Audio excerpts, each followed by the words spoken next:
So, welcome to this episode of Rumble. I have a rather unusual guest today. I generally have professionals.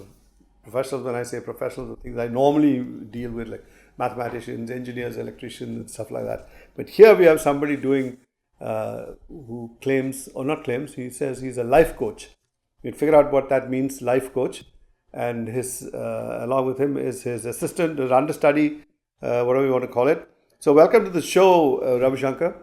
Thank you. And Dr. Rushalli. Hello. And do you want to tell us in what way are you an understudy? This is a word I haven't come across for a long time. I know some on screen and on stage they say he's an understudy. Yeah. So, what exactly do you do? I'm basically an Ayurvedic practitioner. Okay. I completed my graduation from Poddar College, and after that I completed my post-graduation. And I have been practicing Ayurveda since 2004. I run my own clinic called Vedant Clinic in Mumbai. Okay. And I also perform Panchakarma therapies. And Ravi, you? Well, I belong to Bangalore, and I've been traveling extensively for a couple of years now, almost close to 25-26 years. Okay. And I operate from Mumbai mostly, go to Delhi also, and I have patients in Bangalore. Totally, I have done around 14,000 Nadi Parikshas, which is what I am. And in Bombay especially, I have some 8,000 patients, 8,000 heads which I've seen. And they continue being your patients? Yeah, that's a good question. In fact, that what I do is I empower people to take care of themselves and tell them that they are not supposed to be depending on me to get well.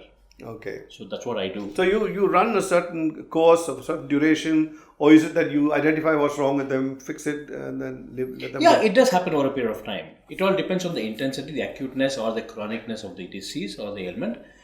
And I advise them on the number of sittings they need to take with me. Mostly it's to do with the lifestyle. It's the way they think. So they need to reorient their thoughts, their feelings, their emotions, the way they react to the environment, how their belief system is actually interacting with their own thought process, and how they need to weed off certain beliefs within their system. Okay. And that has to combine essentially with the lifestyle. At the time they go to sleep, the time they wake up, which is called the biological clock. So that has to actually tune up their biorhythm. The biorhythm is their natural vibratory frequency which is inside them. And that has again got to do with a lot of things that they eat, things that are compatible. Can all this be verified, substantiated, or is it something that you sense and therefore it is all substantiated. They are documented while the Nadi Pariksha is being quantifiable? You can quantify Absolutely. what you're It is talking about? very much quantifiable. Yes? Very much So what quantifiable. would be the unit when you were, say, is he mildly disturbed, terribly disturbed, he's crazy? How would you say a man who's not fully... Well, friend, the Nadi Pariksha actually tells the kind of emotion that is there, whether he's angry, whether he's upset, whether he is happy, or whether there's greed inside.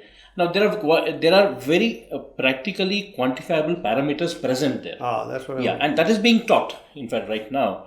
So, since this science was not present for so many years, people have lost the idea of how this could be quantifiable. Today, everybody understands a pathological reading. But there are readings here as well which are present, which are absolutely quantifiable.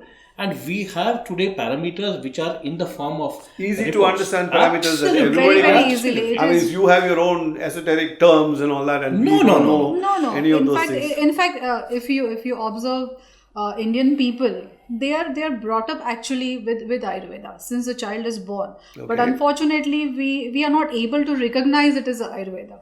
People understand what is Pitta, what is Vata, what is Kapha. People easily understand that. In your house itself, they will say, "Vadam jasti irukpa, idu vaangiko, illa pittom jasti irukku." So they themselves tell you that your Vata is high, your Pitta is high. Probably when you have a cold. This psychosomatic is a word which I keep hearing. Is that anything to do with? Absolutely. A lot 95% of the problems are psychosomatic because it's all mind over matter. See, anywhere, for example, when you are upset or when you get angry, you feel acidic. When you are feeling fear or anxiety, you feel very gassy inside. So it's all mind over matter. The way you think, the way you manifest. So where does the treatment part of this whole thing come in through your system? What are you treating actually? See, first of all, you try to understand what kind of a constitution the person is. Okay. So there are 7 basic constitutions. One is the Vata Pitta, Pitta Vata. Definition Pitta riding over Vata.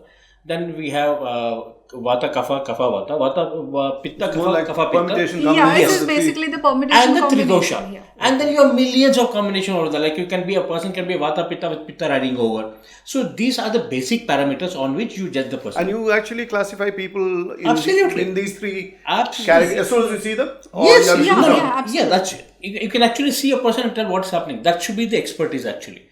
So you have a Prakriti. Prakriti is the basic constitution that the person was born with. So that's his essential biorhythm, the DNA what Ayurveda talks of. Okay. And then there's a Vikruti. Vikruti is the altered state of constitution because of his conditioning according to his parents, according to society. Or the environment at that. Environment, social upbringing, etc., etc., etc.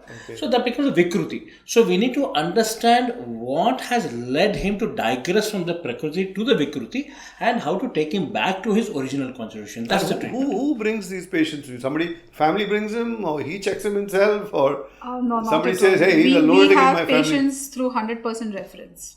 We Okay. are We don't operating market. currently only to reference. This is the first time we are probably on a talk show. Okay. And no, I'm saying when you find your patients, who are these people who But frankly speaking, come I'll out tell of you, nowhere? They don't out of nowhere. I have my friends who are told them. I have my patients who are told their relatives or their friends. So it's all through reference. Normally, when you're sick, you go to a doctor. I'm going to say doctor, regular doctor, the stethoscope type. And here, you are obviously not that See, kind. frankly speaking, my patients are either those people who are really fed up of the current diagnostic treatment, or they're fed up with what's going on and they're not getting cured, or they've been told that there is no scope for them to get treated anywhere. People with simple ailments hardly come to us because there's an allopathy to take care of it. So, what would be the if you look at me and you say, hey, this guy needs help, or is that the kind of Right now, I won't say that because you're doing our interview. Okay, after the interview is over, that guy needs serious help. No, but is it like something No, that to be you very honest, Madhav, these days everybody need help. Because everybody is so much running behind their Stressed career, their stress. So eventually, we actually find everybody needs help. Frankly speaking, today people are looking on the outside of themselves because they want to have somebody to identify with. So there's a basic identity crisis, and they want to be associated with something which is much beyond them. So they need to look bigger. So they need to associate with something that's bigger than them. So there is this whole game of wanting to look bigger than what you are. There's extra natural situation. Okay. So people are always stressed out, and that stress. They're like posturing, Absolutely, to be everything. something that they're not. Absolutely, it's so there is a personality crisis. But that creates that kind of unhappiness to require Absolutely. attention from. Madhav, it's very simple. For example, I buy a watch today, and I feel this watch is going to give me happiness. Now I'm going a little into philosophy. Yeah. Now when I buy this watch, and after 10 days I feel that this watch doesn't seem to be talking to me. It has become old.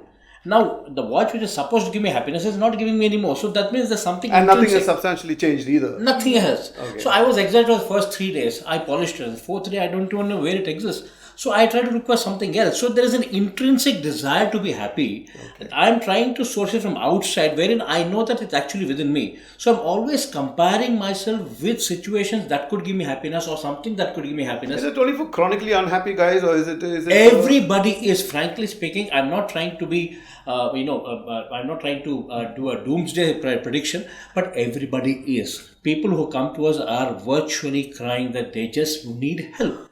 They're not saying they need physical help. They say we want to be happy. So you do what you have to do because we know you do the Nadi Pariksha and you tell us everything that we need to know, which we do not know ourselves. Many times it so happened that patients are coming to us with chronic problem. It could be very, very simple problem like cold Why or would you go and acidity. see somebody like you for a small little problem like a cold? Cold comes almost over. Because if you keep on ignoring, the problem becomes very, very chronic. And they don't understand where they are going wrong. They try other remedies. They go to allopaths, they go to homeopath, they go everywhere. And they don't realize that they're stressed out. They're eating wrong combination of food. So Ayurveda emphasizes a lot about food, the right combination according to your body types. So we are creating awareness. Actually, for us, it's a fight. Because most of the time, people want to eat what they want to eat and yet they want a cure. So we need to tell them that your palate is not as important as your ailment.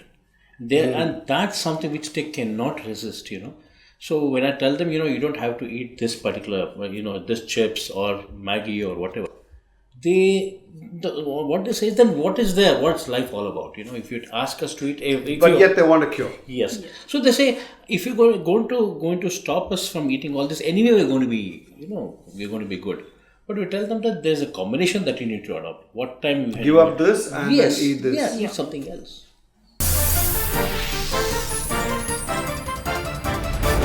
So when patients search you out in some manner, you don't advertise, do you? No, we have never. Doctors are not supposed to, Yes. but, But in we your case, didn't believe in that for the simple reason that, I see only 5 patients in the day. okay. Because Nadi Pariksha essentially can be done only from 5 o'clock in the morning up to 9:45. Oh, that's a long day. Yes. Even 9:45 at night. No. Oh, in the morning. AM. All right. And I give 1 hour to each patient because they need to understand where they've gone wrong, what is the pathological condition, what's the physiological condition, the psychological condition, the mental state. They need to understand everything. They have come here for help. So they need to understand what actually is happening. Most of the time people say, okay, fine, we don't need so many details, just give us the medicine. Now I have tried that also. But after half an hour they call me and ask me, what have you given this medicine for? Then I tell them, that's exactly what I wanted to tell you. Because medicine never cured anybody. But if you know where you went wrong and you start adopting even 20% of what I've told you, you are actually on the path to a self-discovering recovery. Medicine becomes a very effective catalyst and that supports you in your healing. And what are the common complaints that people come with? Well, migraines, constipation, Okay. hair fall, skin disorders, depression, anxiety, anger, It's endless actually. frustration, It's simple Go things. full circle and come back to it's, hair, it's, hair it's fall. full circle. It actually sounds small, but they're actually, all of them are quite Yeah, it can be depressing as hell for a woman to get her hair falling all the time. Absolutely. You know. Yeah. It And is- curing a hair fall is not at all difficult. Believe me, it's not difficult. There was this one guy in Trivandrum, some doctor Anup, who discovered some concoction which Yeah. make hair grow. No, actually, Madhav, All those hair things. is falling from within. So you can't apply an oil above. There's always a cause and effect.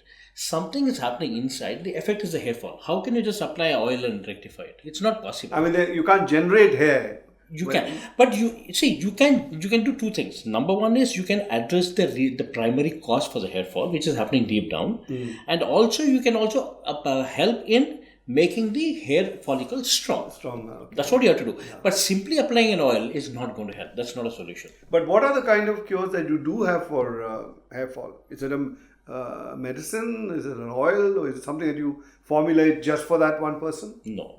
Number one is the lifestyle, which we always emphasize on. Number 2, if you see people who think a lot, their hair falls more, which is actually quite true. The Apana Vayu is an outward going force, which is to eliminate stools, urine, feed, and etc. When that gets reversed, Apana and Samana, which is the digestive force, actually starts going up and hits the head. So the Vayu becomes high and the hair follicles become loose. That's how hair fall happens. So we tell them primarily how not to get stressed and how to identify with this situation and not become part of the problem. My guru always used to say, if this is your problem, then if this is your solution, then you are actually having a wrong equation.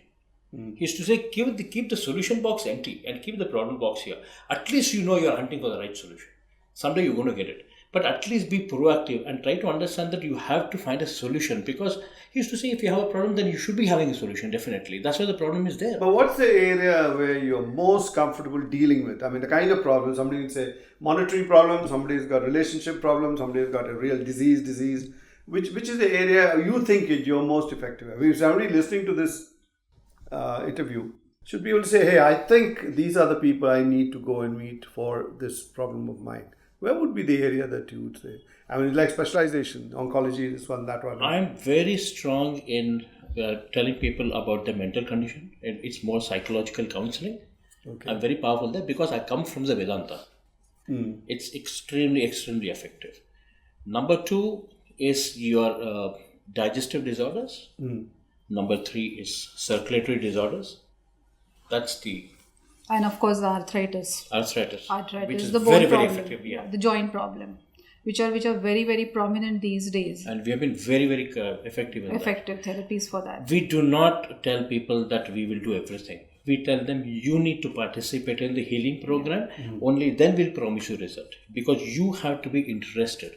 It is not our forte. It is yours. So if somebody says, I also have arthritis or arthritic problem, it's a one-off treatment, or is it a series of visits? And it all depends. See, Depends upon the every severity. leg pain is not an arthritis problem.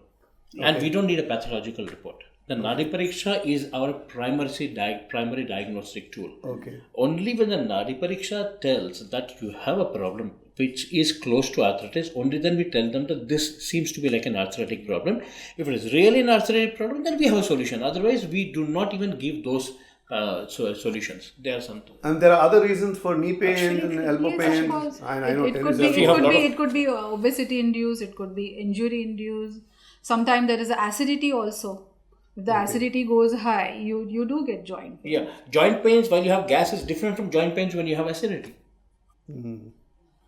And you're able to analyze each of these separately. Yes, of Very course. effectively. Wow. It's perfection. And what about you cure somebody? Can he go and effect the cure for someone else? After at the end of the day, you gave him some medicine. You say you see how. No. We tell. In fact, I'll give you a simple example. There was a lady whom I told that you make a mixture of ginger and you may put lime and you put a little bit of ghee and this lady, she had taken it and she got cured. She gave it to her servant and the servant fainted. And then she came back and told me the servant fainted. I said, who the hell gave you the right to go and give it to her? I told you this is only for yourself, only for 4 days. And there is a medicine wherein you prepared with banana. And there's a lovely preparation for migraine actually. You need to take it first thing in the morning when the sun is rising. Nobody believe migraines can be fixed with bananas. Actually, it's true, Madhav. You never see monkeys having a headache. I guess that's they eat bananas. Monkeys can't talk, unfortunately. Yeah. That is the first part. And when they have a headache, they're biting everybody. Yeah. Bananas, but these are where do these come from? Some granth? Yes, it's all Yeah, there. we have classical text of classical Ayurveda, text. which is Written in what language? It's written in Sanskrit. Okay. My guru actually helped me to understand these in fact, if you have a taste, for example, or a smell, there are 16 forms of the same smell, which I can actually help you to recognize after the show. And the way you eat, for example, if you put some food in your mouth and you close your eyes, the taste is amazing because the mind has the ability of recognizing only one sense organ at any point of time. But watching the TV, you don't know what you're eating. So there is no digestive fire happening at all because there is no participation. You did mention that. You get distracted and you're not paying attention. It's basically killing the intent. Yes. You're basically killing the intent of eating. The whole purpose of our life is actually screwed up, Madhav. Like, see, if I want to go to the loo, I sit on the pot and start reading a paper. I am complaining about a dustbin which is 1 kilometer away. Yes. I am complaining about a dustbin which is across the street which is stinking, but then I am able to take my own stink because I need to read the paper while I am crapping. Why do I need to crap and eat the paper at the same time? I go to the dining table to eat and I put on the TV. I am actually sleepy. I go to the bedroom and put on the TV. So I am actually destroying my own intent for which I have gone there. So we are all confused. So we are confusing the body as well. The whole biological system, the whole biological parameter, the biorhythm is being confused. So how can I be healthy? Do your patients argue with you when you tell them a all lot, these things? Yes. a lot. But And we it's don't not participate. easy. Yeah. We don't participate because if they see the reason why they're there is because they are not well and they are desperate. So if we start arguing, then actually we're promoting what they're actually wanting to. So you heard it from them. One thing that interests me is where and how did they get this knowledge? Because everybody wants this kind of knowledge. So he says he's got a guru. We find out that particular voyage of both of them. How did they discover each other or the guru? We just find that when you come back. So many of our Indian stories about our heroes, heroines, whatever, always involves a guru who came and taught them sword fencing, throwing a spear, shooting a bow and arrow, vagara, vagara. Knowledge also. So you also say that you had a similar guru who came in. Where did he appear from? Well, he didn't appear from anywhere. In fact, I went to him. Okay. I would rather say I was led to go to him actually. Okay. I have been quite spiritual from my younger days. And luckily for me, I got at various times people came into my life and they would talk to me about spirituality, about the Vedanta. I'm a Brahmin. I'm from an Iyer family, so we used to have homums happening every week, every once in 15 days. So we were exposed to all this cultural and religious things. But then that didn't interest me because I always wanted to know what next. Okay. If you felt that was only ritualistic. Yeah, that's the ritualist. But if I'm doing a ritual all the time, and if I'm if I'm continually doing it, why are everybody at home unhappy? Then what's this leading to? There has to be something beyond this. Something where the rituals have to stop and they have to start enjoying life and never feel sad. Something has to be happening. Correct. But if these things are not happening and the mantrams are being chanted, the puja, the Vaidyars are coming. You're fulfilling all this side, but not... Yeah, and after I'm very happy, I've had the food, I have a nice siesta, I get up in the evening and I'm complaining about the same thing, that what happened to these mantras? Something has to be beyond this. And that's not affecting me, it's not going deep enough. And this craving and this prayer was there all the time. My friend had given me this book called The Autobiography of a Yogi. Oh, yes. Yes. Now, I actually went through the book once and I had a problem once and I connect with Lahari Masya. He is Paramahansa Yogananda's Guru's Guru. Lahari Masya came into my consciousness and asked me to go to my Guru in Kerala. That's exactly how it happened to be there. So when I went to my Guru and he said, yes, you are here. I said, yes, I've been waiting for you. Come on in. Yes, exactly. That's exactly how it happened. And when I went there, he said, what you're doing right now, 10 years down the line, this is exactly what you'll be doing, what I'm going to teach you right now. Because everything is inside you, I just need to tweak it and need to open it. So I took around 4.5 years for me to learn from him, but it was worth it. Today, in fact, but he told me only one thing. Well, what I'm going to teach you, you have to pass it on, because in our system, it's never getting passed on. I was just wondering about that. So many people have got so many kinds of knowledge. You're teaching her. Yes. And you will be obviously looking out for somebody to pass it on to. Madhav, I will tell you, this science is so powerful and it's so dangerous at the same time. It's got the highest of energies and the highest of powers. It can be misused like anything. I searched for a person for 15 years. Okay. My guru said, you are an epitome of Shiva. You can't do alone. Shiva will do Tandav and he'll get tired. You need the Shakti to come. A Shakti is going to come to you. And it's not going to be easy because what you learned, it is a responsibility for you to pass it on. It has to go to the right person. She was searching somebody for 15 years. And we just... Are you also a spiritual person? Yes, I have been spiritual. I'm an ardent follower of Devi. But I didn't know all this. Since I started studying Ayurveda, I knew there is something called Nadi Pariksha. Of course, Nadi Pariksha comes in Ashtavedi Pariksha of Ayurveda because those 5,000 years back, there was no diagnostic measure. The only diagnostic measure was Nadi, nails, your skin colors and your tongue. Yeah. But eyes, so many years after, Nadi Pariksha knowledge has been vanished. But I wanted to learn it. Because I had seen very, very senior Ayurvedic practitioners doing that and they were not passing on this knowledge to the student. So since I started practicing, of course, I was doing the normal practice, but I was missing something. I knew that I'm missing something in my practice. I need to understand the psyche of the patient. I need to understand, of course, apart from dosha, I wanted to know their stress level. So I realized that I wanted to learn Nadi. And then I think we met through common friends, and I requested him if he can teach me, and he obliged.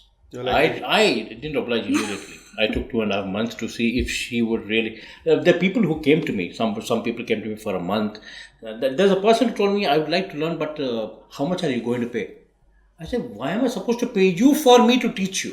I mean, it was like it was treated as something which was very cheap. Oh, no, he thought you will make him his apprentice and he will pay you something for it. Exactly. Now, it was over a period of time that I realized that unless and until somebody is going to come and I stopped searching. And off the blue she came and she wrote to me and I said, I would like to meet you first. She came at 5 in the morning. I told her you have to come at 5 in the morning and not at 5:01. She was on 5 dot, she was there. Okay, the first test is passed. Then I asked a couple of questions. I discussed a couple of case studies. And I told her, these are what my findings are. What do you think? So I wanted to see the depth of what she knows. Yeah, you want to be prepared somewhat. Yeah, you can't come because she said, I'm an MD. I said, so what if you're an MD? Because today what is happening is even Ayurveda, even the teachers of Ayurveda, the interpretation of the text is so varied across the country because they themselves do not know the correct Sanskrit. Or maybe there is no one interpretation. Yeah. There are different ways of looking at it. Same. So then I needed to know her depth, and then I needed to know her intent and her passion for learning it. It took me 2.5 months. Ayurveda basically is an intuitive science. Nobody knows that. In fact, nobody understands that. Even people are practicing Ayurveda, they don't understand. They diagnose the problem as per the modern medicines, MRI and all those blood tests. Or they still use the same tools. She used to. Even I used to be very honest. And I told her, if you're touching them, I'm not going to teach you. Was that taught to you in your Ayurveda college? Yes, it is being That's taught a in the legitimate college. tool. Yes. That these are the diagnostic major, and this is how you're supposed to teach, and this is what the panchakarma is, and these are what the line of medicine you should be giving. But I was not convinced, even in those days, because I realized that Ayurveda is intuitive science. It talks about philosophy. And having been written so many years before, how did all these MRIs get into it? In those days, how did they write about all these diseases? Correct. Which are still existing? Diabetes is still existing. It is still mentioned in the classical Ayurveda text that you have to manage diabetes. There is no cure written. Ayurveda has classified medicine as per if they are curable, they are manageable. Everything is mentioned. So those days, how did they realize? The rishis who has written the classical text, it is so much of matching.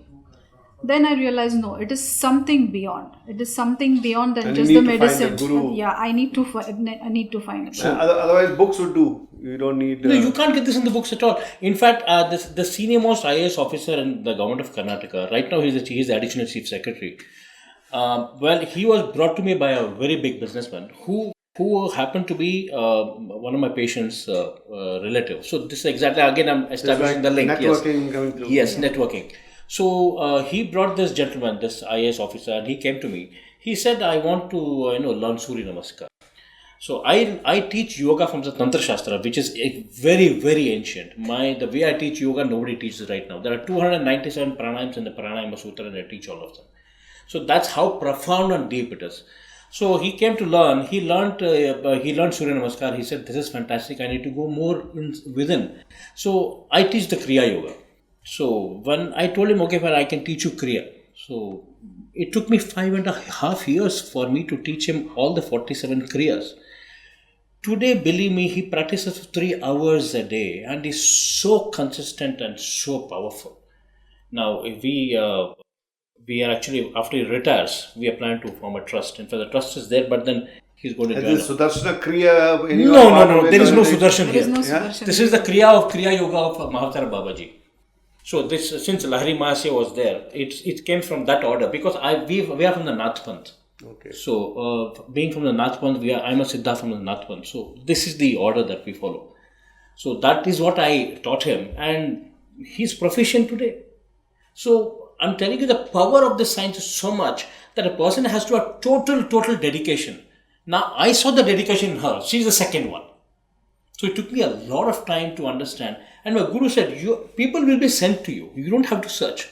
I mean, I didn't realize it initially, but I was searching. It's the exact reverse of what he said earlier, that when you need something, the guru will appear in front of you. Yeah. For you, he needed a shishya. Because my guru said, I have to teach. Yeah. And it happened, she was seeking and I was looking around. But then it actually happened that she found me. But I told her only one thing. I am blessed because my guru's wish is coming true. You are the Devi. I have to pray to you first so that you will be ready to accept what I'm going to teach. Well, folks, you heard it from them. It's quite amazing. I would even say unbelievable. But then again, it's your experiences which will say, is he talking the truth or is he talking something that I always wish to know? So you know where he lives now, somewhere in Bangalore. So if you were to say the address into this camera, Yes. people just contact. You can just say the address, or you could say the mail ID. Go. Well, my address is number 60/4, Sai Krupa, 17th Cross, between 4th and 6th May in Malleshwaram, Bangalore 55. I also practice in Mumbai, and right now I'd like to say that I also practice in Delhi, but prima facie I live in Bangalore. And people can approach me. My email ID is monaravi40@gmail.com. It's been lovely having you. It's an eye opener for all of us. Never heard of this. I heard of Nadi Kriya and all that. Particularly in Tamil Nadu, all these are bandied about. Yeah, but this Nadi is so different. In fact, it's one is intuitive and it's precise. So, folks, thank you for coming and taking the time off to explain something that's quite difficult. And Namaskar. yeah, thank you. Thanks a lot.